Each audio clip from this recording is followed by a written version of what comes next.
केंद्रीय मंत्री रामदास अठावले ने मौजूदा वैश्विक हालात खासकर पश्चिम एशिया में जारी तनाव को लेकर महत्वपूर्ण टिप्पणी की।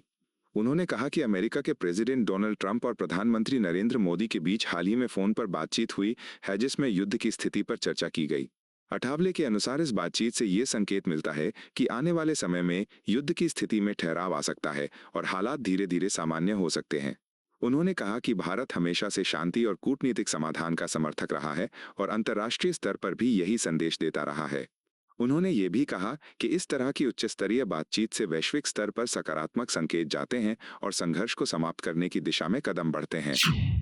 हाँ, मुझे लगता है कि यूएस के जो प्रेसिडेंट है डोनाल्ड ट्रंप जी, उन्होंने नरेंद्र मोदी साहब को दूरध्वनि पर बात की है और जो युद्ध की स्थिति है उस युद्ध की स्थिति के बारे में मतलब मोदी साहब से उन्होंने चर्चा भी की है। और मुझे लगता है कि जो युद्ध हो रहा है, युद्ध में विराम हो सकता है, युद्ध जल्दी खत्म हो सकता है। भारत की भूमिका, नरेंद्र मोदी साहब की भूमिका यही है कि शांति होनी चाहिए, युद्ध नहीं होना चाहिए। और जो भी मतलब इस युद्ध के कारण जो गैस का प्रॉब्लम हो रहा है, क्रूड ऑयल का और पेट्रोल डीजल का प्रॉब्लम हो रहा है, दुनिया को इसका बहुत बड़ा मतलब नुकसान हो रहा है। इसीलिए भारत की भूमिका भी यही है कि भाई जल्दी जल्दी युद्ध खत्म होना चाहिए, इसमें कोई मार्ग निकलना चाहिए।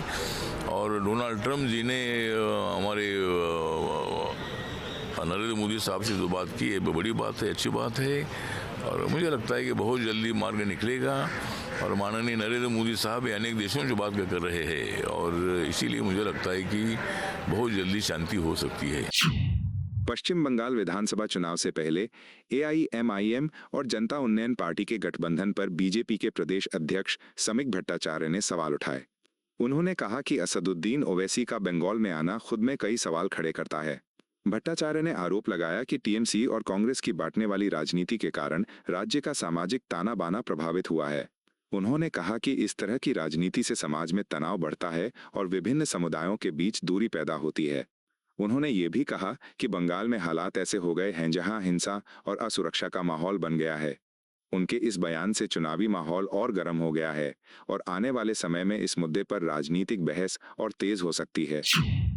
क्यों असदुद्दीन यहाँ आ रहे हैं? कारण क्या है? कारण है तृणमूल कांग्रेस। तृणमूल कांग्रेस का जो विभाजन की राजनीति है उसी का कारण आज पूरा पश्चिम बंगाल का सामाजिक व्यवस्था बिगड़ चुका है।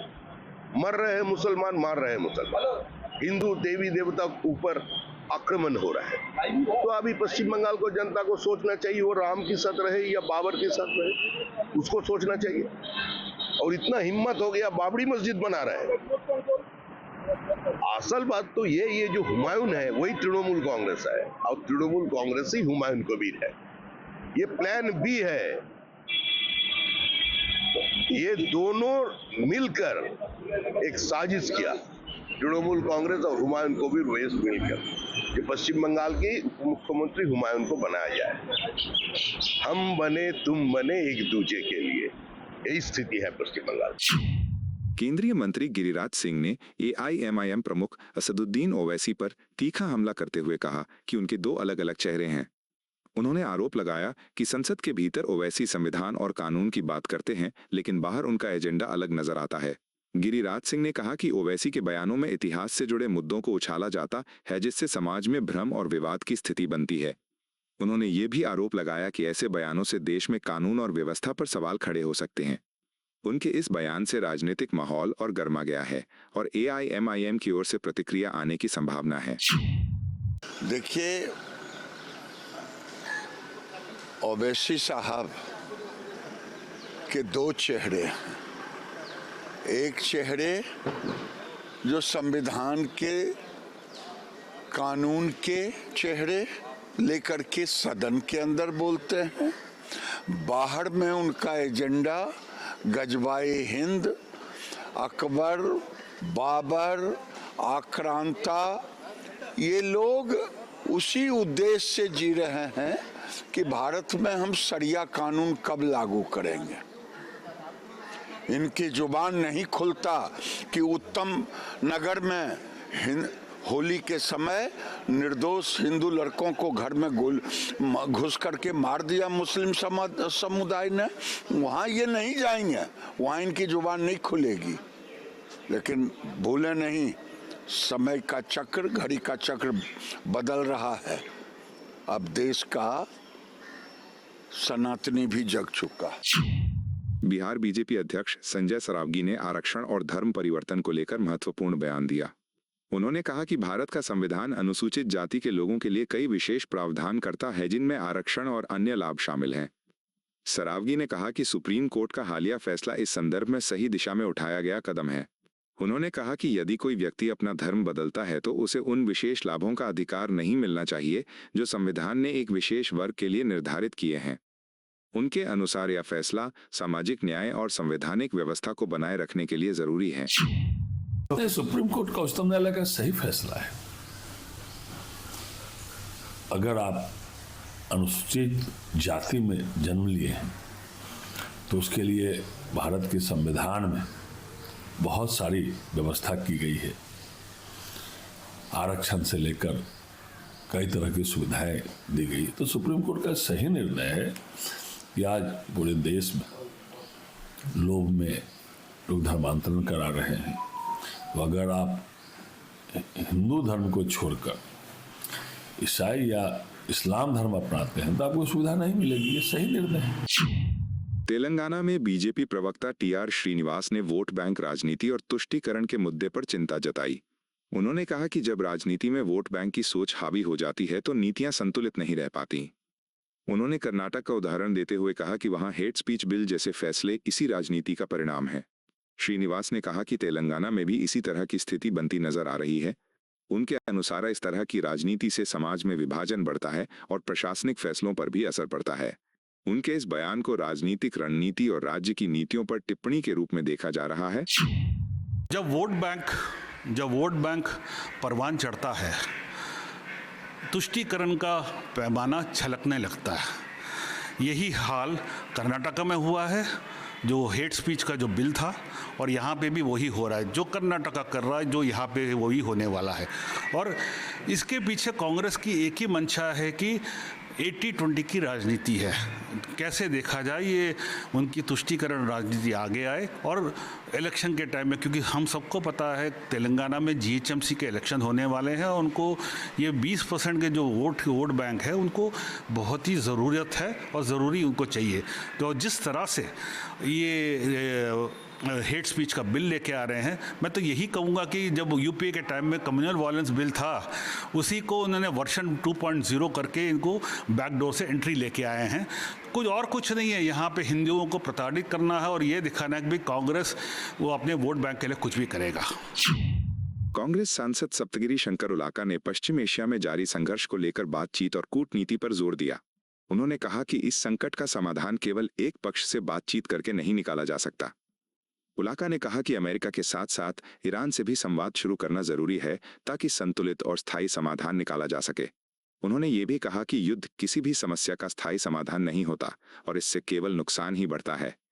उनके इस बयान को शांति और कूटनीतिक प्रयासों की अपील के रूप में देखा जा रहा है। सुरक्षित रखने का क्या मतलब, उसका सोल्यूशन क्या है? मतलब खाली बात करने से नहीं होगा ना। इंडिया को एक अधिक भूमिका निभानी पड़ेगी, जो मीडिएटिंग का रोल करना पड़ेगा, क्योंकि हम लोग एक बहुत बड़े ताकत है। एंड इस ऑयल क्राइसिस में सबसे ज़्यादा नुकसान हम ही लोग को हो रहा है। एंड इसके लिए और हमें ये स्टेप्स लेना पड़ेगा। एंड खाली यूएस के साथ नहीं, ईरान के साथ भी हम लोग का डायलॉग स्टार्ट करने की आवश्यकता है। बीजेपी सांसद शशांक मणि त्रिपाठी ने प्रधानमंत्री नरेंद्र मोदी और अमेरिकी राष्ट्रपति डोनाल्ड ट्रंप के बीच हुई बातचीत को लेकर प्रतिक्रिया दी। उन्होंने कहा कि इस बातचीत से युद्ध की स्थिति में ठहराव आने की उम्मीद है। उन्होंने कहा कि प्रधानमंत्री मोदी पहले ही मध्य पूर्व के कई देशों के नेताओं से बातचीत कर चुके हैं और शांति स्थापित करने के प्रयासों में सक्रिय भूमिका निभा रहे हैं। त्रिपाठी ने कहा कि भारत की कोशिश है कि वो वैश्विक स्तर पर शांति स्थापित करने में अपना योगदान दे। उनके इस बयान को भारत की बढ़ती अंतर्राष्ट्रीय भूमिका के संदर्भ में देखा जा रहा है। बहुत अच्छा संकेत है। विश्व के सबसे बड़े गणतंत्र को एक बड़े अन्य गणतंत्र के प्रेसिडेंट ने कॉल किया। ये चिन्ह करता है कि भारत एक बहुत विशालकाय जो देश है, जिसकी मेरे समझ से प्रभाव पूरे क्षेत्र में है, मिडल ईस्ट में भी है, और इसीलिए ट्रम्प साहब ने प्रधानमंत्री जी से कंसल्टेशन किया, उनको अवगत कराया, उनको इन द लूप कर रखा, जैसा कि हमारे यहाँ के एम्बेसडर गोर ने कहा। और मैं समझता हूँ कि ये एक बड़ा अच्छा संकेत है। एक तो मुझे ऐसा लगता है कि युद्ध में कुछ विराम आने की आशा है, और उसी के लिए आदरणीय प्रधानमंत्री जी ने, जिन्होंने सभी देशों के, जो मिडल ईस्ट के देशों के जो राष्ट्रपति थे उनसे बात करी थी, तो उनसे भी उन्होंने सलाह ली कैसे हम लोग इसको शांत करें, कैसे भारत का प्रतिनिधि इसमें आए, कैसे भारत भी अपना दबाव डाले ताकि हम लोग शांति की तरफ बढ़ें। बिहार के मंत्री दिलीप कुमार जायसवाल ने राहुल गांधी के केरल दौरे और चुनाव अभियान को लेकर आलोचना की। उन्होंने आरोप लगाया कि राहुल गांधी नफरत की राजनीति कर रहे हैं और तुष्टीकरण के जरिए सत्ता हासिल करने की कोशिश कर रहे हैं। जायसवाल ने कहा कि राहुल गांधी अब तक इस रणनीति में सफल नहीं हुए हैं और उनकी राजनीतिक प्रासंगिकता कम होती जा रही है। उनके इस बयान से राजनीतिक माहौल और गर्म हो गया है। देखिए, राहुल गांधी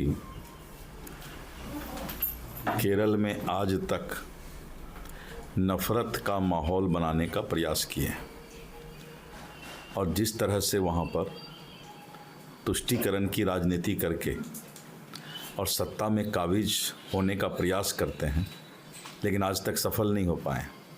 इसलिए राहुल गांधी बहुत मायने राजनीति में अब नहीं रखता। कांग्रेस प्रवक्ता सुरेंद्र राजपूत ने राहुल गांधी के केरल में चुनाव अभियान शुरू करने पर सकारात्मक प्रतिक्रिया दी। उन्होंने कहा कि कांग्रेस समाज के हर वर्ग के लिए काम कर रही है, जिसमें पिछड़े, दलित, आदिवासी, महिलाएं और युवा शामिल हैं। राजपूत ने कहा कि कांग्रेस का उद्देश्य संविधान और लोकतंत्र की रक्षा करना है। उन्होंने ये भी कहा कि केरल हमेशा लोकतांत्रिक मूल्यों को मजबूत करने में अग्रणी रहा है। उन्होंने विश्वास जताया कि राहुल गांधी के नेतृत्व में यूडीएफ इस बार मजबूत जीत हासिल कर सकता है। उनके इस बयान को कांग्रेस की चुनावी रणनीति और आत्मविश्वास के रूप में देखा जा रहा है। करते भी चलो, बढ़ते भी चलो, बाजू भी बहुत है, सर भी बहुत, और चलते ही चलो कि अब डेरे मंजिल पे डाले जाएं। आज श्री राहुल गांधी जी अपने चुनाव प्रचार की शुरुआत कर रहे हैं केरल, और निश्चित तौर पर हम नल, नील, कोल, भील, पिछड़े, दलित, आदिवासी, महिला, नौजवान, किसान, अल्पसंख्यक सभी के लिए काम कर रहे हैं। संविधान को बचाने के लिए काम कर रहे हैं, देश के लोकतंत्र को बचाने के लिए काम कर रहे हैं, और केरल लोकतंत्र को बचाने की एक जननी के रूप में रहा है। हमें पूरी उम्मीद है कि इस बार यूडीएफ श्री राहुल गांधी जी के नेतृत्व में लैंडस्लाइड विक्ट्री की ओर बढ़ेगा। आपको यह वीडियो पसंद आया हो तो इसे लाइक करें, हमारे चैनल को सब्सक्राइब करें।